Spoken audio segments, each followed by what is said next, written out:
Hello everyone, class 10th maths most important questions की series में आज हम करेंगे चैप्टर नंबर 5 के top 10 important questions. Chapter number 5 का नाम है हमारा अर्थमेटिक प्रोग्रेशंस, या जिसे हम शॉर्ट में एपी भी बोलते हैं। तो देखिए, अगर आपने इस चैप्टर को एक बार डिटेल में पढ़ रखा है, मतलब एनसीईआरटी से या किसी और बुक से आपने एक बार पूरा पढ़ा है इस चैप्टर को, तो यहाँ पर मैंने जितने भी क्वेश्चंस लिए हैं इन क्वेश्चंस को आप आसानी से समझ पाएंगे। लेकिन अगर आपने एक बार भी चैप्टर को पढ़ा नहीं है और डायरेक्टली आप इन क्वेश्चंस को अटेम्प्ट करने जा रहे हो, तो हो सकता है आपको थोड़ी बहुत परेशानी आए। तो इसलिए आप सबसे पहले अपने कॉन्सेप्ट्स को क्लियर रखिए। आप एक बार इस चैप्टर को पढ़ लीजिए पूरा डिटेल में, इसमें जो भी टॉपिक्स हैं, जो फॉर्मूले वगैरह लगते हैं, वो सारा पढ़िए और फिर इन 10 क्वेश्चंस को अटेम्प्ट कीजिए। तो यहाँ पर मैं जो 10 क्वेश्चंस आपको करवाता हूँ उसमें से कुछ क्वेश्चंस प्रीवियस ईयर क्वेश्चंस होते हैं, कुछ सैंपल पेपर में से भी आते हैं और कुछ क्वेश्चंस एनसीईआरटी में से भी लेता हूं मैं, जो कि मुझे लगते हैं सबसे ज्यादा इंपॉर्टेंट है और कई बार आते भी हैं। तो आज हमें करने हैं चैप्टर नंबर 5 यानी अर्थमेटिक प्रोग्रेशन के top 10 important questions. Question number first मैंने लिया है, देखो यहाँ पर लिखा है show that a minus b का whole square, a square plus b square and a plus b का whole square are in AP. मतलब फर्स्ट क्वेश्चन में हमसे बोला है कि ये जो तीन टर्म हमने आपको दिए हैं, शो करो कि ये एक एपी बना रहे हैं, यानी कि एक एपी सीरीज के तीन टर्म है, हमें ये शो करना है। तो देखो, इस तरह के क्वेश्चंस हमने एनसीईआरटी बुक में करे हैं, लेकिन वहां पर हम ज्यादातर क्वेश्चंस नंबर के साथ में करते थे। मतलब यहाँ पर ये जो ए बी आ रहा है ना, वहां पर जनरली नंबर हुआ करता था, 2 4 6 ऐसे करके सीरीज बनती थी। तो लेकिन ये भी काफी आसान है, इसको हम करते हैं। ये क्वेश्चन आपका आया था सीबीएसई 2020 के एग्जाम में और काफी आसान क्वेश्चन है। तो देखो, हमने एपी वाले चैप्टर में ये पढ़ रखा है कि अगर हमें किसी भी तीन टर्म को या चार टर्म को, पांच टर्म को बताना है कि वो एक एपी सीरीज बना रही है, तो हमें उनका जो कॉमन डिफरेंस होता है वो सेम प्रूफ करना होता है कि कॉमन डिफरेंस सबका सेम आ रहा है। बराबर आपने पढ़ा होगा। तो अगर किसी सीरीज को हमें प्रूफ करना है कि वो एक एपी सीरीज है, तो हमारा जरूरी है कि हम ये प्रूफ करें कि उनका जो कॉमन डिफरेंस है ना, वो सेम है। अब कॉमन डिफरेंस कैसे निकालते हैं आपने जरूर सीखा होगा। जैसे कि अगर हमारे पास कोई एपी सीरीज होती थी, जैसे मान लेते हैं A1 A2 A3, ऐसे करके कोई एपी सीरीज है और हमें इनका इसका कॉमन डिफरेंस निकालना है। तो कॉमन डिफरेंस के लिए हमें क्या करना होता है, ये जो सेकंड टर्म है ना, A2 का मतलब होता है सेकंड टर्म, तो सेकंड टर्म में से फर्स्ट टर्म को माइनस करना होता था। तो A2 माइनस A1 ये आपका हो जाता है कॉमन डिफरेंस। ऐसे ही इन दोनों टर्म के बीच में भी कॉमन डिफरेंस निकालेंगे, तो आगे वाला जो टर्म है यानी कि A3, उसमें से पीछे वाला टर्म हम माइनस कर देंगे A2, फिर से आपका कॉमन डिफरेंस आएगा। ठीक है, ऐसे कॉमन डिफरेंस निकाल देते हैं। तो यहाँ पर इस क्वेश्चन में भी हम क्या करेंगे, अपना कॉमन डिफरेंस निकालेंगे और अगर कॉमन डिफरेंस सेम आता है तो हम कह देंगे कि ये जो तीन टर्म है ये एपी में है। अगर नहीं आता है तो इसका मतलब वो एपी नहीं है। ठीक है, तो यहाँ पर मैंने जो कॉन्सेप्ट बताया ये आपने जरूर पढ़ा होगा कॉमन डिफरेंस निकालने का। तो यहाँ पर भी हमें सबसे पहले यही करना है। तो देखो, मैं इसको हटाता हूं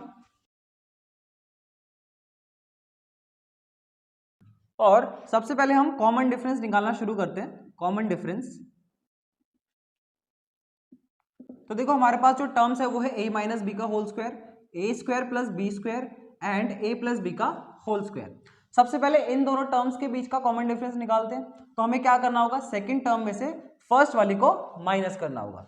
तो मैं यहाँ पर देखो क्या कर रहा हूँ, ए स्क्वायर प्लस बी स्क्वायर में से माइनस करते हैं ए प्लस बी, ए माइनस बी का होल स्क्वायर। यहाँ पर ए माइनस बी है तो ए माइनस बी का होल स्क्वायर हम यहाँ से माइनस करेंगे। अब इसको थोड़ा सा सिंप्लीफाई अगर करोगे तो ये क्या बनेगा, देखो माइनस करने से पहले यहाँ पर a माइनस बी का होल स्क्वायर वाला फॉर्मूला लग रहा है, जो कि वो फॉर्मूला हमें पता है होता है a square plus b square minus में 2ab। तो सबसे पहले तो यहाँ पर हम वो फॉर्मूला ही लगाते हैं, ये बनेगा a square plus b square minus का 2ab। ठीक है यहाँ तक। अब इसके बाद इस माइनस से ब्रैकेट को ओपन कर देते हैं, तो कुछ चीजें हमारी कैंसिल हो जाएंगी। देखो ए स्क्वायर प्लस बी स्क्वायर तो एज इट इज लिखा, यहां से माइनस प्लस माइनस का ए स्क्वायर, फिर माइनस बी स्क्वायर और माइनस माइनस प्लस का 2ab। आई होप आपको समझ में आया होगा। अब देखो, ए स्क्वायर प्लस का ए स्क्वायर माइनस का कैंसिल हो जाएगा, बी स्क्वायर प्लस का बी स्क्वायर माइनस का कैंसिल हो जाएगा। तो अल्टीमेटली सिर्फ क्या बच जाएगा आपके पास, हमारे पास बच रहा है 2ab। ठीक है, तो हमारा कॉमन डिफरेंस का आंसर आ रहा है 2ab। तो इन दोनों के बीच का जो कॉमन डिफरेंस है वो तो निकाला। अब ऐसे क्या करेंगे, इन दोनों के बीच का भी कॉमन डिफरेंस निकालेंगे और अगर वो भी 2ab आ गया, इसका मतलब ये प्रूव हो जाएगा कि कॉमन डिफरेंस क्या है, इनका सेम है तीनों टर्म्स का। तो इसका मतलब ये तीनों टर्म एक ab बना रही है। ठीक है, तो जल्दी से उनका भी कॉमन डिफरेंस अगर निकाले तो ये बनेगा a प्लस बी का होल स्क्वायर माइनस में ए स्क्वायर प्लस में बी स्क्वायर, और इसको अभी ब्रैकेट के अंदर रखते हैं। ठीक है, यही करना है हमें। अब देखो इसके बाद यहां करता हूं, ये कैसे सिंप्लीफाई होगा, यहाँ पर a प्लस बी का होल स्क्वायर है, तो फॉर्मूला लगेगा, फिर से फॉर्मूला लगाते हैं, ए स्क्वायर प्लस में बी स्क्वायर प्लस में 2ab। ठीक है, आपको ये फॉर्मूला पता है। फिर यहाँ से देखो ये माइनस हम ब्रैकेट के साथ ओपन करते हैं, तो माइनस प्लस माइनस ए स्क्वायर हो जाएगा, फिर से माइनस प्लस माइनस का बी स्क्वायर हो जाएगा। ठीक है, देखो प्लस का ए स्क्वायर माइनस का ए स्क्वायर कैंसिल हो गया, प्लस का बी स्क्वायर माइनस का बी स्क्वायर ये भी कैंसिल हो गया, तो क्या बच रहा है अल्टीमेटली हमारे पास बच रहा है 2ab। तो अगर ध्यान से देखें तो पहले दोनों टर्म का जो कॉमन डिफरेंस आया था वो भी 2ab था, अगली दोनों टर्म्स का जो कॉमन डिफरेंस आया वो भी 2ab आ रहा है, इसका मतलब कॉमन डिफरेंस हमारा सेम आ रहा है। तो इसके बाद एक लास्ट लाइन हमें लिखनी होगी कि clearly the common difference is same in the 3 terms. ठीक है, तीनों टर्म का जो कॉमन डिफरेंस हमने निकाला वो सेम आ रहा है, तो therefore given terms are in AP. तो हम कह सकते हैं कि जो गिवन टर्म्स है, हमें जो 3 टर्म्स दी थी ये एक एपी में है, ये एपी सीरीज बना रही है। ठीक है, आए समझ में? तो ये था हमारा क्वेश्चन नंबर 1, ये क्वेश्चन 2020 में पूछा गया था और काफी सिंपल क्वेश्चन था। ठीक है, अब हम करेंगे नेक्स्ट क्वेश्चन। तो यहां पर हमसे बोला जा रहा है if 4 times the fourth term of an AP is equal to 18 times the 18th term, ठीक है, then find the 22nd term. यहां पर हमसे बोला जा रहा है कि एक एपी है, किसी एपी के 4th टर्म का अगर आप 4 टाइम्स कर दो, यानी कि 4 टर्म का 4 टाइम्स यानी 4 गुना कर दो, वो बराबर है उसी एपी के 18th टर्म का 18 टाइम्स यानी 18 गुना के, और हमें फाइंड करने के लिए बोला है कि उस एपी का 22nd टर्म फाइंड करो। तो देखो इस चैप्टर में हमने एक फॉर्मूला पढ़ ही रखा है कि अगर हमें किसी भी एपी का nth टर्म निकालना है जिसको हम an से डिनोट करते हैं, तो उसका फॉर्मूला हमारे पास होता है a प्लस में n-1 इंटू में d, जहां पर a का मतलब होता है first term of the AP, n का मतलब होता है नंबर ऑफ टर्म्स और d का मतलब होता है common difference of the AP. तो यहां पर भी इस क्वेश्चन में हम यही वाला फॉर्मूला लगाएंगे क्योंकि हमारे पास 4th टर्म की बात हो रही है और हमारे पास यहाँ पर 18th टर्म की बात हो रही है, तो ये वाला फॉर्मूला लगेगा। तो देखिए इसको करते हैं। देखिए सबसे पहले हम क्या करेंगे, जो भी हमारा एपी है उसका कोई ना कोई फर्स्ट टर्म रहेगा और कोई ना कोई कॉमन डिफरेंस डी रहेगा।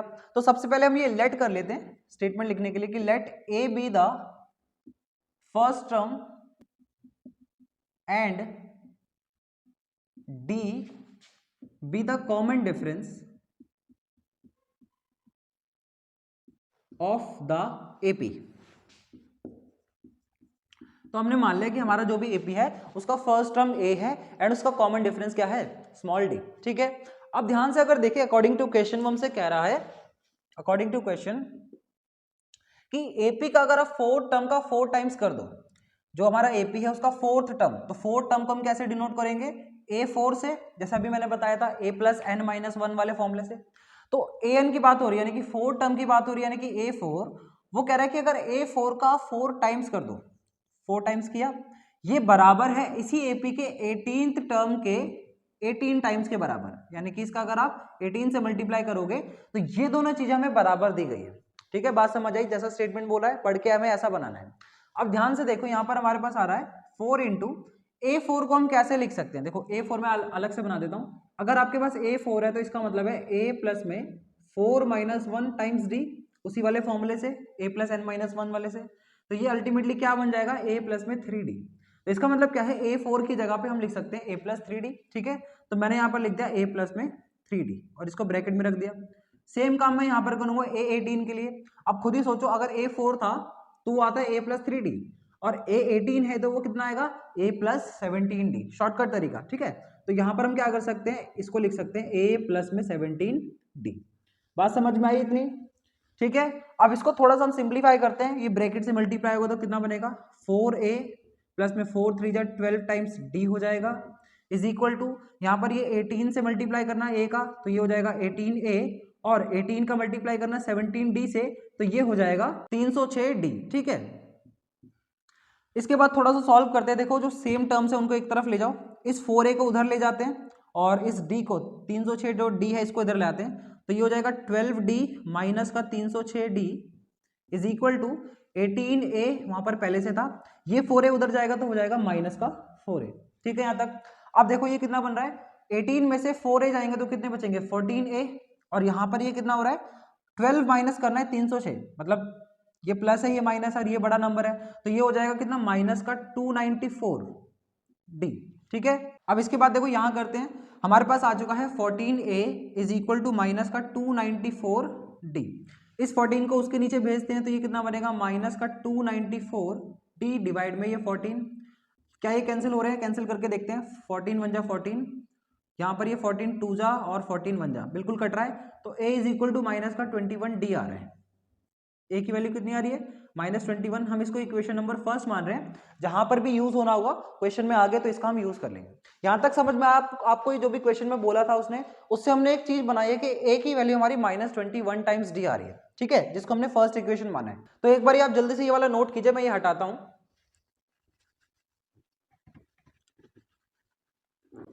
अब अगर क्वेश्चन को ध्यान से पढ़े तो उसने बोला था कि हमें 22nd टर्म फाइंड करके बताना है। 22nd टर्म का मतलब है a22, जो कि क्या हो जाएगा a प्लस में 22 माइनस का 1 इंटू डी, तो ये हो जाएगा अल्टीमेटली a प्लस में 21 टाइम्स d, इतना ही हो जाएगा। अब देखो a की वैल्यू हमारे पास फर्स्ट इक्वेशन में आई थी, कितनी है ये माइनस का 21d प्लस में पीछे से 21d एज इट इज है। देखो दोनों सेम चीजें हैं, बस साइन अलग अलग है, ये माइनस का 21d है, ये प्लस का 21d है, तो कैंसिल हो जाएंगे, तो अल्टीमेटली कितना बच जाएगा 0। तो इसका मतलब क्या है कि जो 22nd टर्म है इस एपी का वो कितना है 22nd टर्म है इसका 0, एंड यही हमारा फाइनल आंसर। ठीक है, समझ में आया? सो आई होप आपको ये क्वेश्चन समझ में आया होगा। ये था क्वेश्चन नंबर 2 हमारा। अब क्वेश्चन नंबर 3 में हमसे बोला जा रहा है कि if the sum of first 4 terms of an AP is 40, यानी कि किसी एपी के पहले 4 टर्म्स का सम, अब सम वाला क्वेश्चन आ गया एसएन वाला, तो यहां पर हमें सम ऑफ फर्स्ट 4 टर्म्स बता रहा है कि एपी का 40 है, and that of first 14 terms is 280, यानी कि फिर उसके ये भी बता रहे हैं कि 14 टर्म्स का सम जो है वो 280 है। Find the sum of its first n term, तो हमें बताना है कि उसके पहले n टर्म्स का सम क्या होगा। ये क्वेश्चन आपका सीबीएसई 2019 में दिया गया था, काफी अच्छा क्वेश्चन है। यहाँ पर सम ऑफ फर्स्ट n टर्म्स वाला फॉर्मूला लगेगा, मैं आपको जल्दी से रिवाइज करा देता हूँ। जो हमारी एक्सरसाइज नंबर 5.3 है ना, जिसमें हमें सम ऑफ फर्स्ट n टर्म्स निकालना बताया जाता है, तो वहां पर हमने एक फॉर्मूला पढ़ा था कि Sn इज इक्वल टू हमेशा होता है n/2 टाइम्स 2a प्लस में n-1 इंटू में d, जहां पर n का मतलब होता था नंबर ऑफ टर्म्स, a का मतलब वही फर्स्ट टर्म होता है, और d का मतलब यहाँ पर कॉमन डिफरेंस ही होता है। ठीक है, ये वो मेन फॉर्मूला है जो हमारे इस क्वेश्चन में अप्लाई होने वाला है। ठीक है, तो ये वाला फॉर्मूला लगा के अभी देखिए क्वेश्चन सॉल्व करते हैं। यहाँ पर हमसे बोल रहा है कि फर्स्ट 4 टर्म्स का सम ऑफ 4 टर्म्स हमें कितना बता रखा है 40। ठीक है, और ऐसे ही सम ऑफ 14 टर्म्स, तो आगे लिख देते हैं सम ऑफ 14 टर्म्स इज 280। ठीक है, सम ऑफ 4 टर्म्स का मतलब है S4 आपको दे रखा है 40, ठीक है, एंड सम ऑफ 14 टर्म्स का मतलब है S14 आपको दे रखा है 280। ठीक है, अकॉर्डिंग टू फॉर्मूला। अब देखो इसका फॉर्मूला खोलते हैं, जो अभी मैंने आपको बताया था n/2 2a प्लस में n-1 इंटू डी करना है, तो मैं यहाँ पर डायरेक्ट रखता हूँ, ये बन जाएगा 4/2, क्योंकि यहाँ पर n हमारा 4 है, ब्रैकेट में 2a प्लस n-1 करना होता था, यानी 4-1 होगा, ठीक है, टाइम्स d, और बाहर आपके पास यहाँ पर इक्वल टू में 40 है। ठीक है, थोड़ा सा इसको सिंप्लीफाई करते हैं, इससे ये कैंसिल होगा, तो यहाँ पर आ जाएगा 2, ये बन रहा है 2a प्लस में 4-1 कितना हो जाएगा 3d इज इक्वल टू यहाँ पर हमारे पास 40 है। इस 2 को उधर भेज देंगे तो वो 40 को डिवाइड करेगा और 20 बार में कटेगा, तो चाहे तो यहाँ से भी कैंसिल कर दो तो 20 बच जाएगा। तो अल्टीमेटली लास्ट में हमारे पास बच रहा है 2a plus 3d is equal to 20, और ये आएगी हमारी फर्स्ट इक्वेशन। ठीक है, तो पहला जो गिवन था हमें S4, उससे हमारी पहली इक्वेशन बन चुकी है। ऐसी S14 को सॉल्व करेंगे, उससे भी हमारी सेकंड इक्वेशन बनेगी। तो S14 का मतलब फिर से वही 14/2 as per the formula n/2 होता है, तो मैंने 14/2 कर दिया। अंदर आपके पास 2a प्लस में 14-1 हो जाएगा, क्योंकि यहाँ पर n-1 करना होता है, यहाँ पर d है और इज इक्वल टू ये 280 दिया हुआ है। थोड़ा सा सिंप्लीफाई करते, देखो ये से कटेगा है ना, तो ये 7 बार में जाएगा, ये है 2a प्लस में 14-1 ये हो जाएगा 13d इज इक्वल टू यहाँ पर ये 280 चल रहा है। फिर से इसको उधर भेजेंगे या काटेंगे अभी यहाँ से, तो ये 40 बार में कटेगा, क्योंकि 7 4 28 होता है, पीछे से 0। तो आपके पास लास्ट में इक्वेशन बच जाएगी 2a + 13d = 40। तो ये आपकी सेकंड इक्वेशन आ चुकी है, ठीक है, आया समझ में। तो हमने अपने दोनों चीजों का जो गिवन थी उससे दो इक्वेशंस बना ली हमारी। अब हम क्या करेंगे, दोनों इक्वेशंस को आपस में सॉल्व करेंगे और वहां से हमें मिलेगी हमारे a और d की वैल्यू, यानी कि फर्स्ट टर्म और जो हमारा कॉमन डिफरेंस है ना उसकी वैल्यू मिलेगी। तो देखो यहाँ पर मैं सॉल्व करता हूँ, या फिर एक काम कीजिए आप इसको नोट कर लीजिए, फिर मैं इसको सॉल्व करता हूँ। तो ये हमारी दो इक्वेशंस थी, हम इसको सॉल्व कर रहे हैं। तो सॉल्व करने के लिए हमने मेथड पढ़ रखे हैं, चाहे सब्स्टिट्यूशन से कर सकते हो आप या फिर एलिमिनेशन से कर सकते हो, ठीक है। तो मैं यहाँ पर एलिमिनेशन मेथड लगा रहा हूँ क्योंकि जो कोफिशिएंट ऑफ a है वो दोनों इक्वेशन में सेम है और उसका जो साइन है वो सेम है। अभी उसको माइनस कर देते हैं। तो मैं क्या कर रहा हूँ, इसको सब्ट्रैक्ट कर रहा हूँ, तो ये एलिमिनेशन बड़े आसानी से सॉल्व हो जाएगा। 2a प्लस का 2a माइनस का कैंसिल, 3d माइनस का 13d करेंगे तो ये हो जाएगा माइनस का 10d इज इक्वल टू ये बचेगा 20 माइनस 40, तो ये आएगा माइनस का 20, ठीक है। हमें d की वैल्यू चाहिए, देखो माइनस से माइनस पहले ही कैंसिल हो जाएगा, तो ये बन रहा है 20 डिवाइड बाई 10, इसको कैंसिल अगर कर लोगे तो ये आ जाएगा d इज इक्वल टू 2। तो हमारे कॉमन डिफरेंस की वैल्यू हमारी है d इज इक्वल टू 2। अब इस d की वैल्यू को किसी भी इक्वेशन में पुट कर दो, वहां से a की वैल्यू मिलेगी। तो यहां पर लिख लेते हैं, putting d is equal to 2 in equation number first equation में रखते हैं, तो ये बनेगा ट्वाइस ऑफ a प्लस में 3 इंटू 2 इज इक्वल टू 20। हमने d की जगह पर 2 रख दिया, ठीक है। ये बनेगा 2a प्लस में 3 2 जा 6 इज इक्वल टू यहाँ पर ये 20 है। 2a is equal to 20 minus 6 हो जाएगा, ये प्लस 6 उधर भेजा हमने तो माइनस हो गया, तो ये बचेगा 14। इधर आपके पास 2a है, 2 को नीचे भेज देते हैं तो a is equal to 14 by 2 बनेगा, और 2 1 जा और 2 7 जा, ये कैंसिल हो जाएगा, तो a की वैल्यू हमारी आ रही है 7।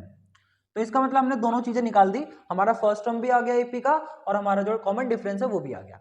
अब क्वेश्चन में हमसे पूछा था कि sum of first n terms निकाल के बताओ, क्या निकालना है, sum of first n terms. n की वैल्यू कुछ नहीं बता रहा, बस n टर्म्स का हमें सम निकाल देना है। तो वही फॉर्मूला लगेगा Sn is equal to n upon में 2 ट्वाइस ऑफ a प्लस में n माइनस 1 इंटू में d, ठीक है, ये वाला फॉर्मूला लगाना है। n by 2 as it is रहेगा, 2 इंटू a करना है, तो a की वैल्यू हमारी 7 आई है तो 7 रख दो यहाँ पर, प्लस में ये है n माइनस 1 और d, तो d की वैल्यू आपकी आई है 2, यहाँ पर मैंने 2 रख दिया, ठीक है। थोड़ा सा सिंप्लीफाई करते ये बनेगा कितना, 2 7 जा 14 प्लस में n माइनस 1, 2 से मल्टीप्लाई होना है तो 2 को पहले n से करते हैं तो ये हो जाएगा 2n, फिर 2 को 1 से करोगे तो ये हो जाएगा माइनस का 2, ठीक है। ये आपके पास आ रहा है n बाई 2, अंदर 14 माइनस का 2 कितना हो जाएगा 12, और प्लस में आपके पास है 2n, ये हो जाएगा n बाई 2 का मल्टीप्लाई पहले 12 से करते हैं तो ये हो जाएगा n बाई 2 इंटू में 12, प्लस में फिर n बाई 2 का मल्टीप्लाई 2n से भी होगा तो ये हो जाएगा n बाई 2 इंटू में 2n। जो चीजें कैंसिल होती है उसको कैंसिल करते हैं, ये है 2 1 जा 2, 2 6 जा 12 हो जाएगा, ठीक है। तो ये कितना बनेगा 6n, प्लस में यहाँ पर आपके पास 2 से 2 कैंसिल होगा, n इंटू n बचेगा, लेकिन फिर भी n इंटू n का मतलब क्या हो जाएगा n स्क्वायर। तो आप अपने सम ऑफ फर्स्ट n टर्म्स का आंसर यहाँ भी छोड़ सकते हो, या फिर चाहो तो इसमें से n कॉमन आ सकता है, तो n अगर कॉमन निकाल लोगे तो क्या बचेगा, यहाँ पर बच जाएगा 6 और यहाँ पर बच जाएगा एक n। तो आंसर हमारा ये भी करेक्ट हो सकता है। तो आंसर चाहे यहाँ पे छोड़ दो चाहे यहाँ पे छोड़ दो, दोनों आंसर हमारे करेक्ट है। तो ये आ जाएगा आपका सम ऑफ फर्स्ट n टर्म्स, हमारे थर्ड क्वेश्चन का फाइनल आंसर, ठीक है। अब हम करेंगे नेक्स्ट क्वेश्चन। तो यहाँ पर हमने लिया है क्वेश्चन नंबर 4, इसमें हमसे बोला जा रहा है the sum of 4 consecutive numbers in an AP is 32। मतलब किसी एपी के जो 4 कंसेक्यूटिव नंबर्स है, कंसेक्यूटिव नंबर्स मतलब जो एक के बाद एक लगातार आते हैं, ऐसे 4 नंबर का सम जो है वो 32 है, and the ratio of the product of the first and the last term. देखिए ये वाली जो लाइन है ध्यान से पढ़िए, कहता है ratio of the product of the first and the last, पहला वाला नंबर और लास्ट वाला नंबर का अगर प्रोडक्ट कर दे और फिर उसका रेशियो निकाले इसके साथ to the product of 2 middle terms, जो बीच वाले 2 मिडिल टर्म है ना भाई, 4 बोले थे तो पहला वाला और लास्ट वाला का रेशियो हमें निकालना है, बीच वाले जो मिडिल के हैं उनके साथ में, तो वो रेशियो हमारा आता है 7:15, 7:15 दिया है। तो अब फिर हमसे बोला जा रहा है फाइंड द नंबर्स, तो वो नंबर्स बताओ कि वो नंबर्स क्या होंगे। देखिए ये वाला जो क्वेश्चन है ये 2 सालों में आया बिल्कुल सेम उठ के, एक बार 2018 में आया था और फिर 2020 में, एक साल बाद ही आ गया था, ठीक है। तो ये जो क्वेश्चन है इसमें हमारे पास एक कॉन्सेप्ट लग रहा होता है कि किसी भी एक एपी के कॉन्सेक्यूटिव नंबर्स जो होते हैं वो क्या क्या होते हैं। तो यहाँ पर 4 नंबर्स की जो बात कर रहा है मैं आपको बताता हूं, the 4 numbers of the AP are.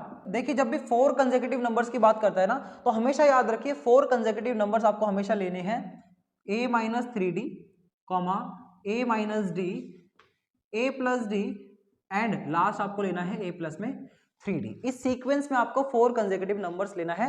जब भी 4 का क्वेश्चन आएगा तो आपको ये वाले नंबर्स हमेशा लेने होते हैं, ये फिक्स होता है। ठीक है, अब हम ध्यान से पढ़ते हैं क्वेश्चन में हमसे क्या बोल रहा था कि अगर आप इन सारे नंबर्स का, ये जो 4 कंसेक्यूटिव नंबर्स है, इनका सम कर दो। क्या कर दो? सम कर दो, तो वो कितना आता है 32 के बराबर। तो पहली चीज तो यही दी है, इसी का इस्तेमाल करते हैं। तो अकॉर्डिंग टू क्वेश्चन वो हमसे कह रहा था कि अगर आप इन सबको प्लस कर दो, यानी a माइनस 3d प्लस में a माइनस डी, ठीक है, प्लस में a प्लस डी और प्लस में a प्लस 3d कर दें, तो वो हमारा किसके बराबर आता है 32 के बराबर। यही कह रहा है। अब ध्यान से देखो, कुछ चीजें जो कैंसिल होंगी उसको कैंसिल करेंगे। माइनस का 3d प्लस का 3d कैंसिल हो जाएगा, माइनस का d प्लस का d ये भी कैंसिल हो जाएगा। तो आपके पास क्या बच रहा है a plus a plus a plus a, कितने a हो रहे हैं 4a हो रहे हैं। तो यहां पर आ जाएगा 4a इज इक्वल टू, ये 32 है, a की वैल्यू क्लियरली हमें दिख रही है, ये 4 डिवाइड में जाएगा और कितने बार में डिवाइड करेगा 8 बार में। तो a की वैल्यू आपकी यहां से आ जाएगी कितनी 8। ठीक है, बात समझ में आई। तो ये तो फर्स्ट कंडीशन जो दी थी उसका इस्तेमाल करके हमने a की वैल्यू हमारी निकाल दी। अब आगे क्वेश्चन को पढ़ते हैं। उसने बोला था ratio of the product of the first and the last term, यानी कि फर्स्ट वाली टर्म का प्रोडक्ट करो लास्ट वाली टर्म के साथ और फिर उसका रेशियो निकालो किसके साथ में, to the product of two middle term. ये जो बीच के दो टर्म आ रहे हैं इसके प्रोडक्ट के साथ अगर हम रेशियो निकालते हैं तो वो आता है हमारा 7:15 के बराबर। तो इसका मतलब ये क्या है, अकॉर्डिंग टू क्वेश्चन ये हमसे कह रहा है कि अगर हम a माइनस 3d करें इसका प्रोडक्ट a प्लस 3d के साथ में और रेशियो इसका निकाल दें बीच के मिडिल टर्म वालों से, यानी कि a माइनस डी और a प्लस डी के साथ में, तो ये हमारा आता है 7/15 के बराबर। यानी रेशियो फ्रैक्शन में लिख के बताते हैं तो 7/15, ये चीज हमसे वो कह रहा था। ठीक है, आई बात समझ में। अब देखो यहां पर हम क्या करेंगे, इसको थोड़ा सिंप्लीफाई करना है बस। ये बन रहा है a माइनस 3d और ब्रैकेट में a प्लस 3d, दो ब्रैकेट आपस में मल्टीप्लाई हो रहे हैं। तो हम क्या करेंगे, एक आइडेंटिटी लगा लेते हैं, थोड़ा काम आसान हो जाएगा। यहाँ पर देख पा रहे हो आप a माइनस बी और a प्लस बी हो रहा है। जो फॉर्मूला होता है हमारे पास a square minus b square, same चीज नीचे भी हो रही है, a माइनस बी पर d है यहाँ पर फॉर्मूले के हिसाब से b होता है और यहाँ पर a प्लस बी बन रहा है। तो फिर से हम क्या करेंगे, फॉर्मूला लगाएंगे a स्क्वायर माइनस का बी स्क्वायर। तो ये ऊपर आपका बन जाएगा a स्क्वायर माइनस में हमें 3d का स्क्वायर करना है। 3d का स्क्वायर का कितना हो जाएगा 9d स्क्वायर, क्योंकि 3 का भी स्क्वायर होगा और d का भी होगा। सेम नीचे अगर स्क्वायर करेंगे तो ये बनेगा a स्क्वायर माइनस का d square is equal to यहाँ पर 7/15 एज इट इज चल रहा है। ठीक है, आई होप आपको ये समझ आएगा। तो यहाँ पर हमने क्या करा है, ऊपर नीचे आइडेंटिटी लगाई। ठीक है, अब देखो हम क्या करते हैं, इसके बाद इसमें हमारे पास a जो आ रहा है ना ऊपर नीचे, a की वैल्यू पुटअप कर देते हैं, क्योंकि सिंप्लीफाई कैसे होगा, वरना a की वैल्यू पुटअप करते हैं तो ये बनेगा 8 का स्क्वायर माइनस में यहाँ पर ये है 9d स्क्वायर डिवाइड में यहाँ पर भी 8 आ जाएगा तो 8 का स्क्वायर माइनस में d स्क्वायर है और ये 7/15 के बराबर दे रखा है मैं। ठीक है, थोड़ा और सिंप्लीफाई करते हैं। देखो 8 का स्क्वायर करना है, 8 का स्क्वायर कितना होता है 64 माइनस में यहाँ पर आपके पास है 9d स्क्वायर डिवाइड में सेम 8 का स्क्वायर कर दो 64 आएगा और माइनस में यहाँ पर हमारे पास d स्क्वायर था इज इक्वल टू ये 7/15 है। ठीक है, आई होप आपको समझ आई होगी बात। इसके बाद क्या करोगे, क्रॉस मल्टीप्लाई कर दो, 15 का मल्टीप्लाई इससे होगा और 7 का मल्टीप्लाई इस पूरी चीज से होगा। तो कर देते हैं, तो ये बन रहा है 15 टाइम्स 64 माइनस का 9d square is equal to 7 times 64 minus का d स्क्वायर। ठीक है, क्रॉस मल्टीप्लाई से होगा। अब थोड़ा और सिंप्लीफाई करते हैं, तो यहाँ पर 15 का मल्टीप्लाई 64 से करना है, तो 15 का मल्टीप्लाई जब 64 से करोगे तो ये आएगा 960। ठीक है, माइनस में 15 का मल्टीप्लाई 9 से करना है तो ये कितना आएगा 135, 15 9 जा होता है 135। ठीक है, d square is equal to 7 का मल्टीप्लाई 64 से करना है, तो 7 का मल्टीप्लाई 64 से करोगे तो ये आएगा 448, 448 और माइनस में ये बन जाएगा 7d स्क्वायर। ठीक है, अब इसके बाद देखो यहाँ करते हैं, जो सेम चीजें हैं ना उनको एक तरफ ले जाते हैं। जैसे कि ये चीज और ये चीज नंबर्स हैं सिर्फ, इनके साथ में कुछ भी नहीं आ रहा, ना a आ रहा है ना d आ रहा है, तो इनको एक तरफ कर लेते हैं। इस 448 को इधर ले आते हैं तो ये हो जाएगा 960 माइनस का 448 इज इक्वल टू इस माइनस 135 d स्क्वायर को उधर ले जाते हैं तो उधर जाके हो जाएगा प्लस का 135 डी स्क्वायर, और वहां पहले से माइनस का 7 डी स्क्वायर था, उसको एज इट इज लिखा। ठीक है, यहाँ तक कोई दिक्कत नहीं होगा। अब देखो 960 में से हमें माइनस करना है 448, तो माइनस करने के बाद ये आ रहा है हमारा 512 इज इक्वल टू, यहाँ पर 135 में से 7 डी स्क्वायर हमें माइनस कर दें तो ये कितना आएगा 120 डी स्क्वायर। ठीक है, अब हमें डी स्क्वायर की वैल्यू चाहिए रहेगी, तो इसको यहाँ पर नीचे भेजते हैं, तो ये हो जाएगा d square is equal to 512 divide में 128। ठीक है, इसको अगर हम डिवाइड करेंगे तो ये कट रहा है पूरा पूरा 4 टाइम्स में कट रहा है 128 के टेबल में, तो d square is equal to 4 हो जाएगा। हमें डी की वैल्यू चाहिए, तो डी इज इक्वल टू कितना आ जाएगा हमारे पास प्लस माइनस का 2। तो शुरू में हमारे पास ए की वैल्यू आ गई थी, अब हमारे पास आ गई है डी की वैल्यू। तो अब हम क्या करेंगे, अपने नंबर्स फाइंड करने के लिए ए और डी की वैल्यू इनमें रख देंगे और हमारे नंबर्स आ जाएंगे। ठीक है, तो आप जल्दी से इस चीज को नोट कीजिए, मैं इसको रब करता हूं और फिर हम अपने नंबर्स फाइंड करते हैं। तो देखिए नंबर्स फाइंड करने के लिए ना हमारे दो केसेस बनेंगे।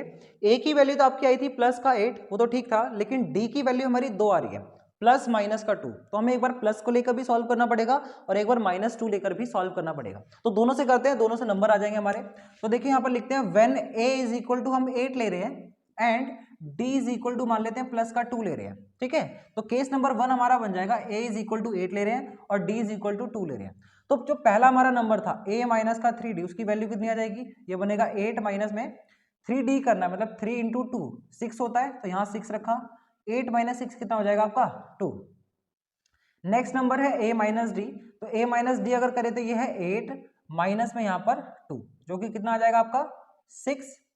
नेक्स्ट नंबर आपका आता है a प्लस डी, सीक्वेंस में ही करना है जैसे लिखा हुआ है। ठीक है, अपनी मर्जी से आगे पीछे नहीं, a प्लस डी करना है, यानी कि 8 प्लस में 2 करना है, तो ये कितना हो जाएगा 10। और last number a plus 3d करना है, तो ये हो जाएगा 8 प्लस में 3 इंटू 2, यानी कि 3 2 जा 6 हो जाएगा, यहाँ पर 6 लिखो, 8 प्लस 6 कितना हो जाएगा आपका 14। तो हमारे नंबर्स आ रहे हैं 2, 6, 10 और 14, और आप क्लियरली देख सकते हो कि एपी में इनके बीच का जो डिफरेंस है वो 4 है। ठीक है, क्वेश्चन में हमसे ऐसे ही बोला था। तो हमारे नंबर्स ये हैं 2, 6, 10 और 14। एक बार केस नंबर सेकंड को भी देखते हैं। केस नंबर सेकंड में हम क्या कर रहे हैं, ए की वैल्यू तो 8 ही रहेगी, लेकिन जो डी की वैल्यू है वो हो जाएगी अब माइनस का 2, क्योंकि वहां पर हमारे पास -2 आ रहा था। ठीक है,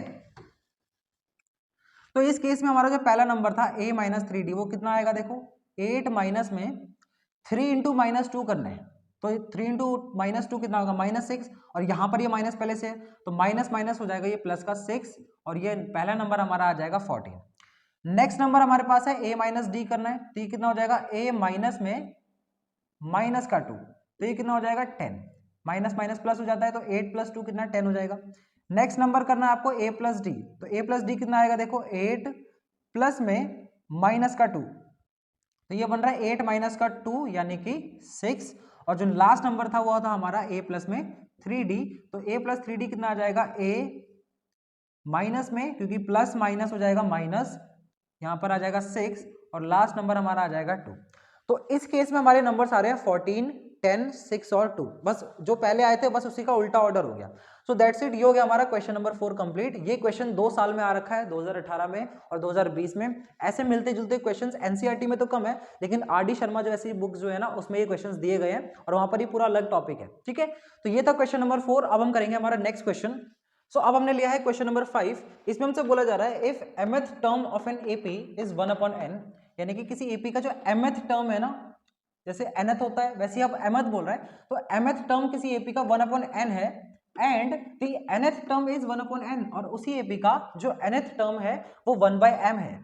then find the sum of first mn terms of the AP. तो इस एपी के जो पहले mn टर्म्स है mn, उसका हमें सम फाइंड करना है। तो इसका मतलब यहाँ पे ध्यान से देखें तो इसमें हमारे दोनों फॉर्मूले लगेंगे।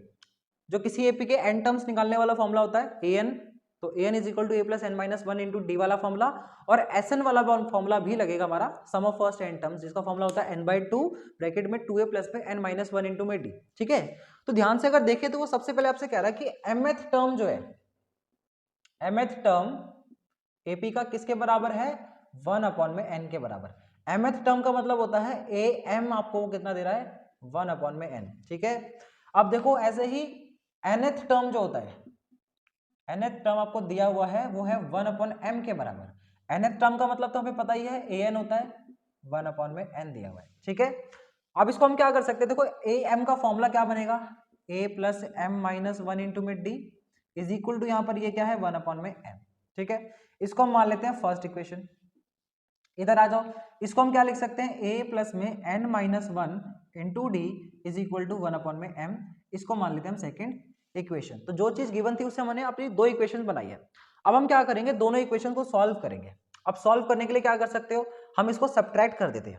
तो यहाँ पर लिखना है subtracting equation number 1 and equation number second we get. देखो जब सब्ट्रैक्ट करेंगे तो LHS वाला पार्ट LHS से सब्ट्रैक्ट होगा और राइट हैंड साइड वाला जो पार्ट है वो राइट हैंड वाले से ही सब्ट्रैक्ट होगा। तो इस चीज का ध्यान रखना है हमें। तो यहाँ पर पहले LHS लिख देते हैं, ये है a प्लस में m minus one into D. तो मैं क्या कर रहा हूँ ना, m के साथ d का मल्टीप्लाई कर रहा हूँ और 1 के साथ भी मल्टीप्लाई करते हैं। तो ये हो जाएगा md माइनस का d। तो ये LHS लिखा, फिर हमें माइनस करना है ये वाला पार्ट। तो ये वाला पार्ट अगर माइनस करना है तो मैं पहले ब्रैकेट लगा लेता हूँ। यहाँ पर भी हमारे पास है a प्लस में, फिर से यहाँ पर मल्टीप्लाई करो n का d के साथ और माइनस वन का d के साथ। तो ये कितना हो जाएगा, एन डी माइनस का d, ठीक है, is equal to right hand side वाले पार्ट आपस में सॉल्व होंगे तो ये हो जाएगा 1/n माइनस में 1/m। ठीक है, आई बात समझ में। अब देखो जो चीजें सॉल्व हो सकती है उनको हम सॉल्व करेंगे। यहाँ पर यह है a plus m d minus d, ये तो सेम ही रहेगा, इसमें क्या सॉल्व हो पाएगा। यहाँ पर हम ब्रैकेट अगर ओपन करें तो ये हो जाएगा माइनस प्लस माइनस का a माइनस प्लस माइनस का एन डी और माइनस माइनस प्लस का d। ठीक है, आई होप आपको बात समझ आई होगी। इज इक्वल टू में यहाँ पर हम क्या कर सकते हैं, दोनों में एलसीएम ले सकते हैं। तो एलसीएम आएगा आपका m इंटू एन, दो ही चीजें m एन एलसीएम आएगा। ये जो m है ये ऊपर जाएगा, माइनस में आपके पास n रहेगा। ठीक है, एलसीएम सॉल्व किया। यहाँ पर ध्यान से देखिए कुछ चीजें अगर कैंसिल होती है तो प्लस का a माइनस का a माइनस का d प्लस का d कैंसिल हो जाएगा। तो आपके पास क्या बच रहा है, एम डी माइनस का n d is equal to m minus n divide में एम एन। ठीक है, इसके बाद थोड़ा इधर करते हैं। देखो इसके बाद यहाँ पर है, देखो इधर से मैं क्या कर सकता हूँ, दोनों में से d कॉमन निकाल सकता हूँ। तो मैंने क्या करा, उधर से d कॉमन निकाला। तो जब d कॉमन निकालोगे तो क्या बचेगा, m माइनस में n बचेगा। ठीक है, इज इक्वल टू आपके पास यहाँ पर क्या है, m माइनस एन डिवाइड में आपके पास है mn। ठीक है, हमें d की अगर वैल्यू निकालनी है तो क्या करना पड़ेगा, इस चीज को नीचे भेजना पड़ेगा। तो मैं इसको डिवाइड में भेज देता हूँ। तो ये हो जाएगा d is equal to m minus n divide में mn इंटू में ये हो जाएगा, डिवाइड में जाएगा तो m माइनस वन आपका नीचे आ गया। अब अगर ध्यान से देखो ये चीज और ये चीज बिल्कुल सेम है तो कैंसिल हो सकती है क्योंकि डिवाइड में भी है। तो d की वैल्यू आपके पास बस आ जाएगी अब 1 में m इंटू एन। ठीक है, आई बात समझ में। तो हमने d निकाल लिया, हमारा कॉमन डिफरेंस आ गया। अब क्या करते हैं, इस d की वैल्यू को किसी भी इक्वेशन में पुट करते हैं, वहां से हमारा जो फर्स्ट टर्म है a वो भी मिल जाएगा। तो यहां पर आपको लिखना है put d is equal to 1/mn in equation number first. हम क्या कर रहे हैं, इक्वेशन नंबर फर्स्ट में पुट करें। तो ध्यान से देखो ये क्या बनेगा, ये हमारे पास हो जाएगा a प्लस में m माइनस वन, हमें d करना है ना। तो d कितना आ गया था हमारा 1/mn, तो वो रख दिया, इज इक्वल टू आपके पास 1/n एज इट इज चल रहा है। ठीक है, बस इसको थोड़ा सा सॉल्व कर लेते हैं, वहां से हमारा जो फर्स्ट टर्म है वो आ जाएगा। तो देखो ये हमारे पास क्या बन रहा है, ये हो जाएगा a प्लस में, हम क्या करते हैं m माइनस वन के साथ इस चीज को मल्टीप्लाई करवाते हैं। तो ये हो जाएगा m/mn माइनस में इस वन का भी इसके साथ मल्टीप्लाई होगा तो ये हो जाएगा 1/mn और इज इक्वल टू आपके पास 1/n तो चल रहा है। ठीक है यहाँ तक। अब ध्यान से देखो m/m कैंसिल हो सकता है तो यहाँ पर क्या बचेगा, देखो ये बच जाएगा a प्लस में 1/n बचेगा, माइनस में यहाँ पर 1/mn चलेगा और इज इक्वल टू आपके पास 1/n। ठीक है, यहाँ तक आई बात समझ में। हमें अगर a की वैल्यू चाहिए तो a को इधर ही रखते हैं, बाकी सबको राइट हैंड साइड में। तो ये कितना हो जाएगा, a इज इक्वल टू, सारे उधर जाएंगे। देखो पहले से वहां पर 1/n है, ये 1/, उधर जाएगा तो ये माइनस का हो जाएगा, तो माइनस में 1/n और ये चीज भी उधर जाएगी तो ये हो जाएगी प्लस का 1/mn। ठीक है, अब देखो 1/n प्लस का और 1/n माइनस का कैंसिल हो जाएगा, तो आपके पास a की वैल्यू आ जाएगी देखो 1/m इंटू n। ठीक है, तो हमने अपना कॉमन डिफरेंस भी निकाल लिया था और अब हमारे पास फर्स्ट टर्म भी आ गया एपी का। अल्टीमेटली हमसे वो बोल रहा था कि इस एपी के सम ऑफ फर्स्ट mn टर्म्स निकाल के बताना है। तो अब इसका मतलब क्या है कि सम वाला फॉर्मूला भी लगेगा। तो अब जल्दी से पहले इस चीज को नोट कीजिए और ध्यान रखना कि a की वैल्यू और d की वैल्यू हमारी सेम ही आ रही है 1/mn, तो ये चीज यूज होगी अभी। ठीक है, तो इसको नोट कीजिए।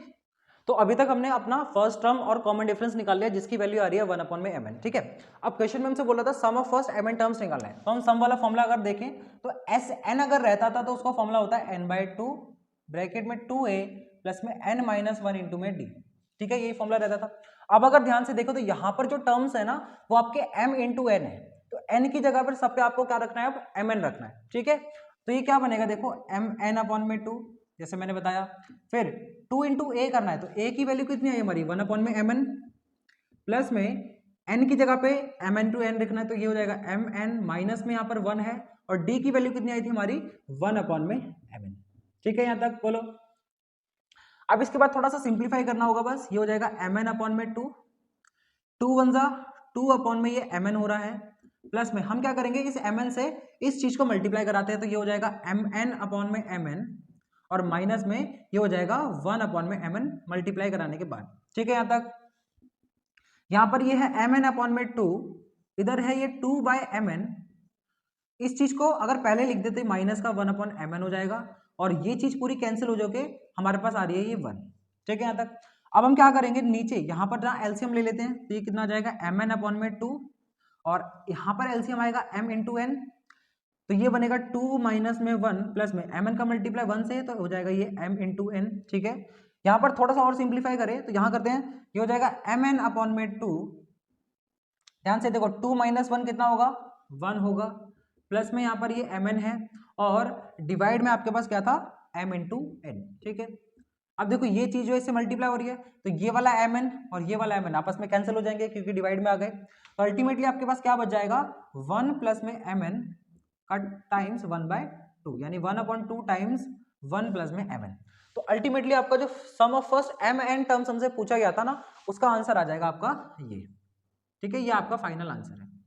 ठीक है, तो आई होप आपको ये समझ आया होगा। क्वेश्चन काफी अच्छा क्वेश्चन है, 2017 में पूछा गया था। अब हम करेंगे हमारा नेक्स्ट क्वेश्चन। तो क्वेश्चन 6 में हमसे बोला जा रहा है the sum of first 6 terms of an AP is 42, यानी कि हमें सम ऑफ फर्स्ट 6 टर्म्स बोला है, यानी कि S6 आपको दे रखा है वो 42 है एपी का। The ratio of its 10th term to 30th term is 1:3, और फिर हमें रेशियो बता रखा है एपी के 10th टर्म का उसके 30th टर्म के साथ जो रेशियो है वो है 1:3। ठीक है, find the first and the 13th term of AP. हमसे बोला है कि एपी का फर्स्ट टर्म फाइंड करो, यानी कि ए की वैल्यू फाइंड करनी है अल्टीमेटली, और बोला है कि 13th टर्म भी फाइंड करके बताओ। ठीक है, ये क्वेश्चन आया था आपके सीबीएसई 2020 के एग्जाम में, काफी सिंपल क्वेश्चन लग रहा है। देखो यहाँ पर हमें क्या दिया था, सम ऑफ फर्स्ट 6 टर्म्स, यानी कि हमें S6 दिया था, कितना है वो 42। S6 का मतलब हमें पता है फॉर्मूले के अकॉर्डिंग 6 अपॉन में 2, 2a प्लस में 6 minus 1 into d is equal to 42, यही बनेगा। ठीक है, फॉर्मूले के अकॉर्डिंग इसको कैंसिल करें तो ये 3 बार में कटेगा, अंदर आपके पास बच जाएगा 2a प्लस में 6 माइनस 1 करेंगे तो कितना आएगा 5d इज इक्वल टू, यहाँ पर हमारा 42 चल रहा है, इस 3 को नीचे भेज देते हैं, तो यहाँ से 3 हटेगा, यहाँ पर 3 आ जाएगा, तो ये बनेगा 2a प्लस में 5d इज इक्वल टू, इसको कैंसिल करेंगे तो ये कितने बार में कटेगा 3 1 जा 3 और ये 3 4 जा 12। तो यहाँ पर हमारे पास एक इक्वेशन सी आ गई। तो जो फर्स्ट चीज हमें दी थी क्वेश्चन में गिवन में, उससे हमारी फर्स्ट इक्वेशन बन रही है। अब देखो ऑल्सो उसने हमें ये दिया था कि 10th टर्म का जो रेशियो है, 10th टर्म का रेशियो उसके 30th टर्म के साथ, 30th टर्म के साथ है 1 अपॉन में 3, यानी कि 1:3। ठीक है, अब देखो 10th टर्म का फॉर्मूला या फिर 10th टर्म का हम कैसे लिख सकते हैं, इसको लिख सकते हैं a प्लस में 9d, और 30th टर्म को आप क्या लिख सकते हो a प्लस में 29d। ठीक है, यही लिख सकते हैं, इज इक्वल टू आपके पास है 1 अपॉन में 3। सिंप्लीफाई करने के लिए क्रॉस मल्टीप्लाई करते हैं, ये 3 से मल्टीप्लाई होगा तो ये हो जाएगा 3a प्लस में 27d इज इक्वल टू, ये इससे मल्टीप्लाई होगा तो ये हो जाएगा a प्लस में 29d। ठीक है, समझ में आ रहा है। अब देखो इस a को इधर ले आते हैं तो ये हो जाएगा 3a माइनस का a, इस 27d को उधर ले जाते हैं तो ये हो जाएगा 29d माइनस का 27d, प्लस का उधर जाके माइनस हो गया, 3a माइनस a कितना बचेगा 2a, 29 में से 27d जाएंगे तो कितने बचेंगे 2d, 2 से 2 कैंसिल, तो यहाँ पर आ जाएगा a is equal to d। ये हो गया हमारा सेकेंड इक्वेशन। ठीक है, अब क्या करते हो a is equal to d को ना फर्स्ट इक्वेशन में पुट करो तो वहां से आपकी वैल्यू आ जाएगी। तो हम क्या कर रहे हैं, देखो यहाँ पर आपको लिखना है put a is equal to d in equation number first, मतलब जो सब्स्टिट्यूशन मेथड होता है ना हमारा, हम सब्स्टिट्यूशन मेथड लगा रहे हैं। ठीक है, तो देखो ये कितना बनेगा, a is equal to d रखना है हमारे पास इस वाले इक्वेशन में, तो ये हो जाएगा 2 इंटू में d प्लस में 5d इज इक्वल टू 14। ठीक है, a की जगह पे d रख दिया, ये हो जाएगा 2d प्लस में 5d कितना हो जाएगा 7d इज इक्वल टू 14 है, d इज इक्वल टू कितना आ जाएगा 14 डिवाइड में 7, तो यानी कि d इज इक्वल टू आ रहा है आपका 2। तो कॉमन डिफरेंस आपका इस एपी का है 2। अच्छा, अगर कॉमन डिफरेंस 2 है तो इक्वेशन नंबर सेकंड से जो फर्स्ट टर्म है एपी का वो भी क्या हो जाएगा, 2 हो जाएगा।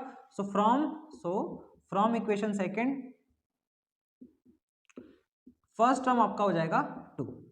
ठीक है, तो हमने एपी का फर्स्ट टर्म भी निकाल दिया और उसका कॉमन डिफरेंस भी निकाल दिया। हमसे उसने क्वेश्चन में बोला था कि फर्स्ट टर्म बताओ, तो एक चीज तो हमने निकाल दी, ये हमारा फर्स्ट टर्म ही है, जो ए होता है वो हमारा फर्स्ट टर्म होता है।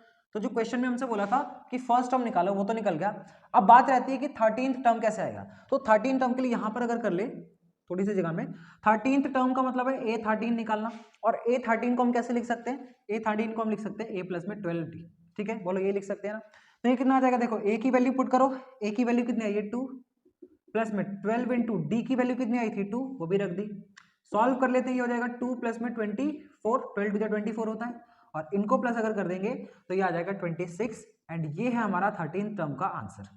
ठीक है, तो क्वेश्चन में जो दो चीजें पूछी थी वो दोनों के आंसर हमारे आ चुके हैं। First term is equal to 2 है और 13th टर्म है 26। तो ठीक है, ये था क्वेश्चन नंबर 6, सीबीएसई 2020 के एग्जाम में आया था। अब हम करेंगे हमारा नेक्स्ट क्वेश्चन।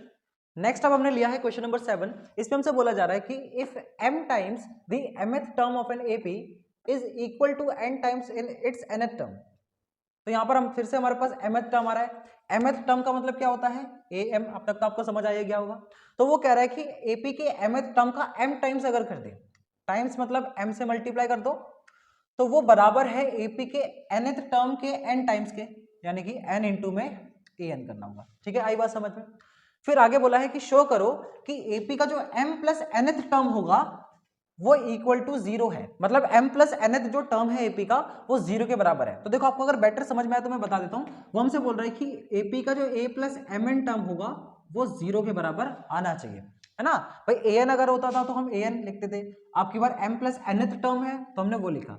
इसका मतलब क्या है कि ये हमसे बोल रहा है कि a प्लस में m प्लस n माइनस में 1 times d is equal to, ये 0 हमारा आना चाहिए। देखो a प्लस mn टर्म का मतलब ये होगा ना, फॉर्मूले के अकॉर्डिंग जो हमारा फॉर्मूला होता है an वाला, उसके अकॉर्डिंग हमसे ये बोल रहा है कि ये वाली चीज आनी चाहिए। ठीक है, अब देखो क्या करोगे, सबसे पहले हम am को हम क्या लिख सकते हैं, a प्लस में m माइनस 1 इंटू डी लिख सकते हैं, बाहर आपके पास ये m रहेगा। ठीक है, इज इक्वल टू n को, an को हम क्या लिख सकते हैं, an को हम लिख सकते हैं a प्लस में n माइनस 1 इंटू में d, ये तो हमारा फॉर्मूला होता है nth टर्म वाला। ठीक है, अब देखो अब हम क्या करते हैं, जो d है ना इसका अंदर मल्टीप्लाई कराते हैं, तो ये हो जाएगा m बाहर है आपके पास, ये है a प्लस में एम डी माइनस का d, ठीक है, इज इक्वल टू सेम यहां पर भी करेंगे तो ये हो जाएगा a प्लस में एन डी माइनस का d। ठीक है, आई बात समझ में। अब देखो m के साथ में अगर मल्टीप्लाई करा तो ये कितना हो जाएगा, ए एम प्लस में इसका मल्टीप्लाई इससे तो ये हो जाएगा एम स्क्वायर डी, माइनस में इसका मल्टीप्लाई इससे करेंगे तो ये हो जाएगा एम डी। ठीक है, इज इक्वल टू सेम काम यहां पर करो, ये हो जाएगा ए एन प्लस में एन स्क्वायर डी माइनस का एन डी। ठीक है, आई बात समझ में। अब क्या करो ना, ये जो सारे टर्म्स है ना इनको लेफ्ट साइड पे ले जाओ, वहां बच जाएगा आपके पास 0। तो मैं क्या कर रहा हूं, देखो ये जो सारी टर्म है आपके पास राइट हैंड साइड वाली, उनको लेफ्ट साइड पे लेकर आते हैं, तो सबके साइन बदलेंगे। देखो ये प्लस का था तो ये हो जाएगा माइनस का, ये भी प्लस का था तो ये भी हो जाएगा किसका, माइनस का, ये माइनस का था ये हो जाएगा प्लस का। ठीक है, इज इक्वल टू आपके पास 0 बचा।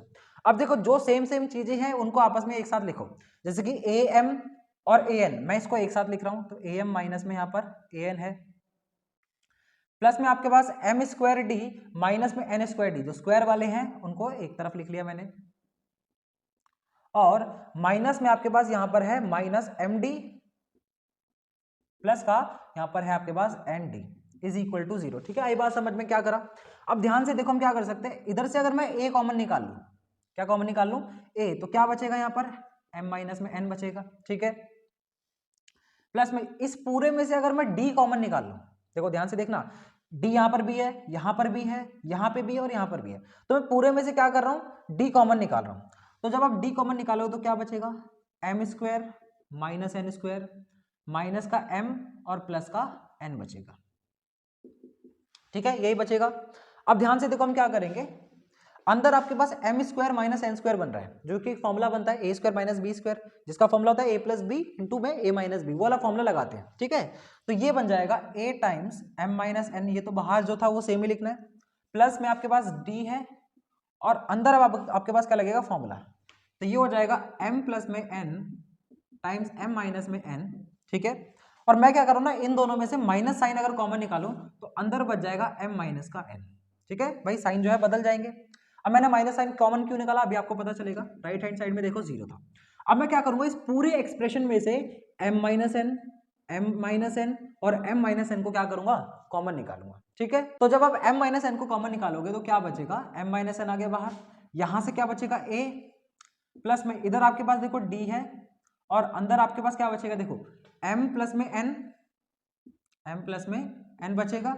ये तो कॉमन आ गया, बाहर चला गया, ये भी कॉमन गया, लेकिन माइनस का यहाँ पर 1 बचेगा। ठीक है, यही बचेगा। m माइनस एन को अगर मैं उधर भेज दूं, यहाँ पे 0 था, इसके नीचे भेज दें तो ये 0 बन जाएगा। तो अल्टीमेटली यहाँ बचेगा a प्लस में, देखो यहाँ पर मैं इसको पहले लिखता हूँ, ये है m प्लस में, ये है m प्लस में n माइनस का 1 और इसके बाहर था यहाँ पर ये d और ये इज इक्वल टू 0 हो गया। अब आप ध्यान से देखो, क्वेश्चन हमसे बोला था कि जो m प्लस n टर्म है उसको 0 के बराबर प्रूव करना है, और मैंने आपको बताया भी था कि हमें क्या चीज प्रूव करनी है। तो अब अगर कंपेयर करोगे तो बिल्कुल सेम चीज आ रही है, a plus m plus n minus 1 into d is equal to आपका 0। तो यानी कि हम कह सकते हैं कि AP का जो m प्लस nth टर्म है वो इज इक्वल टू आ गया है 0 के बराबर। ठीक है, सो आई होप आपको ये क्वेश्चन समझ में आया होगा। ये क्वेश्चन आया था आपका CBSE 2020 के एग्जाम में। तो अब हम करेंगे हमारा नेक्स्ट क्वेश्चन। तो यहाँ पर हमने लिया है क्वेश्चन नंबर 8। इसमें हमसे बोला जा रहा है if Sn the sum of first n terms of an AP is given by, यहाँ पर हमें एक चीज दे रखी है कि Sn इज इक्वल टू है 3n स्क्वायर माइनस का 4n। ठीक है, फिर हमसे बोला है फाइंड द nth टर्म। तो nth टर्म फाइंड करके बताओ। nth टर्म का मतलब क्या है, an हमें फाइंड करके बताना है। ये क्वेश्चन CBSE 2019 में आया था। तो देखो इस तरह के जो क्वेश्चंस होते हैं जिसमें हमारे पास Sn दे दिया जाए और आपको फाइंड करने के लिए बोला होता है nth टर्म an फाइंड करने के लिए, तो इस तरह के क्वेश्चन करने के लिए एक फॉर्मूला होता है हमारे चैप्टर में कि an अगर निकालना है तो आपको क्या करना होता है, Sn में से माइनस करना होता है Sn माइनस 1 वाले टर्म्स को। क्या करना है आपको, जो Sn दिया है उसमें से माइनस करना है Sn माइनस 1 को। अभी Sn माइनस 1 कैसा आएगा, ध्यान से देखो। गिवन हमें क्या है, हमें गिवन है Sn इज इक्वल टू कितना है 3n स्क्वायर माइनस का 4n। ठीक है यहाँ तक। अब देखो Sn माइनस 1 निकालना है। Sn माइनस 1 का मतलब है जहां पे भी n है उसकी जगह पे n माइनस 1 रख दो आपकी बार। तो ये कितना हो जाएगा, 3 टाइम्स n माइनस 1 का स्क्वायर माइनस में यहाँ पर ये n की जगह फिर से 4n माइनस 1 हो जाएगा। ठीक है, आया समझ में। अब देखो इसको थोड़ा सिंप्लीफाई करना होगा, तो ये कितना हो जाएगा, ये है a माइनस बी का होल स्क्वायर। तो यहाँ पर होल स्क्वायर खोलते हैं, a स्क्वायर प्लस में b स्क्वायर माइनस का 2ab हो जाएगा, माइनस इससे मल्टीप्लाई करो तो ये हो जाएगा माइनस का 4n प्लस का 4। ठीक है, इसको मल्टीप्लाई करते ही हो जाएगा 3n स्क्वायर प्लस का 3 माइनस का 3 टू जा 6n, पीछे से माइनस का 4n और ये प्लस का 4n, ये हो जाएगा 3n स्क्वायर, अकेला है वो ऐसे इट रहेगा, माइनस 6n माइनस का 4n कितना हो जाएगा, माइनस का 10n और 3 प्लस में 4 कितना हो जाएगा 7। ठीक है, आया समझ में। तो ये आपका आ जाएगा क्या, Sn माइनस का 1। तो इस वाले फॉर्मूले में रख दो इन सारी चीजों को और आपका आंसर मिल जाएगा। तो therefore an is equal to हो जाएगा 3n स्क्वायर माइनस का 4n। इस वाले फॉर्मूले में रख रहा हूँ, पहले Sn रखना था तो ये रखा, माइनस में अब ये रखनी है चीजें, तो माइनस में यहाँ पर है 3n स्क्वायर माइनस का 10n प्लस का आपके पास 7। इसको सॉल्व करते हैं, ये कितना बनेगा, देखो 3n square minus 4n as it is, यहाँ मल्टीप्लाई करते हैं माइनस से तो ये हो जाएगा माइनस का 3n स्क्वायर प्लस का 10n और माइनस का 7। ठीक है, देखो प्लस का 3n स्क्वायर माइनस का 3n स्क्वायर कैंसिल हो गया, माइनस का 4n प्लस का 10n, तो 10 में से 4 गए तो कितने बचेंगे 6n और पीछे से आपके पास आ जाएगा माइनस का 7। तो ये आ जाएगा आपका an यानी कि nth term of the AP जो हमसे पूछा गया था, ये है हमारा फाइनल आंसर। ठीक है, तो ये क्वेश्चन हो गया हमारा complete, find the nth term. तो nth टर्म हमारा आ रहा है an is equal to 6n minus का 7। ठीक है, अब हमने लिया है क्वेश्चन नंबर 9। क्वेश्चन नंबर 9 में हमसे बोल रहा है in an AP if Sn is equal to है this n times 4n plus में 1, ये Sn दिया है, कहता है फिर देन फाइंड द AP। तो AP फाइंड करके बताना है, बस सिंपल है काफी, 2022 में ये क्वेश्चन आया था। तो देखो इस तरह के क्वेश्चन में हम क्या करते हैं, ये जो n है ना और हमें जो Sn दिया हुआ है, n की जगह पे सबसे पहले हम नंबर 1 पुट करेंगे। आपको क्या करना है, n की जगह पे सबसे पहले 1 पुट करो, तो ये कितना बनेगा 1 इंटू 4 इंटू 1 प्लस में यहाँ पर 4 रहेगा। ठीक है, तो ये कितना आ जाएगा, देखो 4 1 जा 4 प्लस का 1 5 हो जाएगा और 5 का मल्टीप्लाई 1 से, तो ये कितना आ जाएगा 5। तो ये जो 5 आया ना, ये होता है हमारा a यानी कि फर्स्ट टर्म। ठीक है, नेक्स्ट आपको क्या करना है, n की जगह पे 2 रखना है। जब आप 2 रखोगे तो आंसर कितना आएगा, 2 इंटू में 4 टाइम्स 2 प्लस में यहाँ पर 1 है, तो ये कितना आ जाएगा, देखो 4 2 जा 8, 8 प्लस 1 9 होगा और 9 का मल्टीप्लाई 2 से कर दोगे तो कितना आ जाएगा आपका 18। आपके पास S2 जो आया ना, S2 का मतलब होता है a प्लस में d यानी कि 2a प्लस में d इज इक्वल टू कितना आ गया हमारे पास 18। a की वैल्यू देखो ऊपर आ गई थी, तो a की वैल्यू को अगर यहाँ रख दें तो आपके पास d की वैल्यू आ जाएगी, तो ये हो जाएगा 10 प्लस में d इज इक्वल टू 18, तो d इज इक्वल टू हो जाएगा 18 माइनस का 10, तो हम कह सकते हैं कि d की वैल्यू है 8। तो हमारे पास कॉमन डिफरेंस आ गया, फर्स्ट टर्म हमारे पास था ही, तो क्लियरली हम AP बता सकते हैं, देयरफॉर AP हमें पता है AP कैसे निकालते हैं, a plus D a plus 2d a plus 3d and so on, ऐसे ही चलता रहता है, एंड ये हमारा AP सीरीज का जनरल फॉर्म होता है। तो हम क्या करते हैं, यहाँ पे सारी वैल्यूज रखते हैं, तो ये हो जाएगा 5 a प्लस डी करना है, यानी कि 5 प्लस में 8 करना है, तो कितना आ जाएगा 13। फिर आपको a प्लस 2d करना है, या फिर शॉर्टकट तरीका होता है कि ये जो डिफरेंस है कॉमन डिफरेंस वो बढ़ाते जाओ और वही आपका नेक्स्ट टर्म बन जाएगा। जब 13 में 8 प्लस करोगे तो 20 बनाएगा, फिर प्लस करोगे 8 तो आएगा 29 एंड सो ऑन, आपका ये ऐसे ही AP चलता रहेगा। तो हमसे AP ही पूछा था, तो सिंपल क्वेश्चन था काफी। ये रहा हमारा फाइनल AP 5, 13, 21, 29, और ये हो गया हमारा क्वेश्चन नंबर 9 कंप्लीट। अब हम करेंगे क्वेश्चन नंबर 10। अब क्वेश्चन नंबर 10 में हमसे बोला है कि which term of the AP, ये एक AP दिया है और बोला है कि इस AP का कौन सा term will be 120 more than its 21st term, मतलब इस AP के 21st टर्म से 120 ज्यादा होगा कौन सा टर्म, हमें वो टर्म बताना है। ठीक है, तो देखो इस तरह के क्वेश्चन में हमें नहीं पता कि वो टर्म कौन सा है, तो हम मान लेते हैं कि लेट वो जो टर्म है वो है nth टर्म। ठीक है, let nth term be 120 more than 21st term of given AP। ठीक है, तो हमने मान लिया कि जो nth टर्म होगा वो 120 ज्यादा होगा 21st टर्म से। ठीक है, अब इसका मतलब है क्या, nth टर्म को हम क्या लिखते हैं an, वो कह रहा है कि 21st टर्म से यानी A21 से वो कितना ज्यादा है 120 ज्यादा है। ठीक है, आया समझ में। अब देखो A21 को हम क्या लिख सकते हैं, A प्लस में 20 D लिख सकते हैं। ठीक है ना, प्लस में यहाँ पर है हमारे पास 120, देखो a मतलब फर्स्ट टर्म, तो फर्स्ट टर्म आपके पास 3 है, प्लस में 20 इंटू डी करना है। कॉमन डिफरेंस देखो कितना है, 15 में से 3 गए तो कितना आएगा 12, तो कॉमन डिफरेंस आपके पास 12 है, प्लस का यहाँ पर ये 120 चल रहा है, ये कितना हो जाएगा 3 प्लस में इसको मल्टीप्लाई करना है, तो 12 टू जा 24 होता है, तो 240 आ जाएगा ये, प्लस यहाँ पर 120 है, 240 प्लस 120 करेंगे तो 360 आएगा, और 3 प्लस कर दे तो ये आ जाएगा 363। तो देखो an जो आ रहा है वो कितना आ रहा है 363। देखो an निकालने का हमें पता है फॉर्मूला होता है a plus n minus 1 into में d इज इक्वल टू, हमारे पास 363 चल रहा है। यहाँ पर जो भी चीज हमें पता है वो रख देते हैं, जैसे कि a की वैल्यू क्या है हमारे पास 3 है, प्लस में n माइनस 1, तो n तो पता ही नहीं है वही हमें निकालना है, d अभी अपने बताया था कि 12 आ रहा है, इज इक्वल टू ये 363 चल रहा है। ठीक है, यहाँ पर यह है 3 प्लस में मल्टीप्लाई अगर कर दे इससे, ये बनेगा 12n माइनस का 12 इज इक्वल टू यहाँ पर है 363।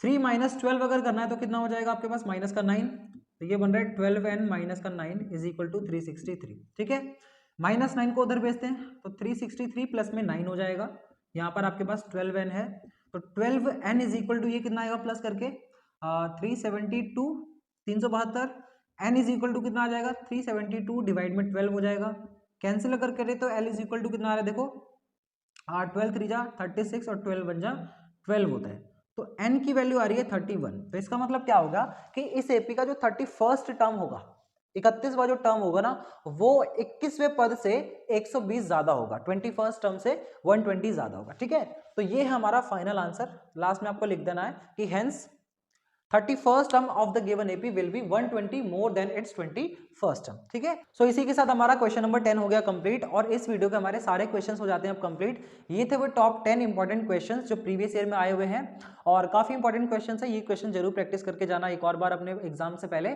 और काफी इंपॉर्टेंट ये क्वेश्चंस थे। ठीक है, सो इस वीडियो के लिए इतना ही, बाकी के चैप्टर के लिए आपको डिस्क्रिप्शन बॉक्स में लिंक मिल जाएंगे, अगर चाहो तो बाकी चैप्टर भी आसानी के साथ देख पाओगे, लिंक मिल जाएगा, प्लेलिस्ट से देख लेना। ठीक है, सो इस वीडियो के लिए इतना ही, मिलते हैं किसी नेक्स्ट वीडियो में।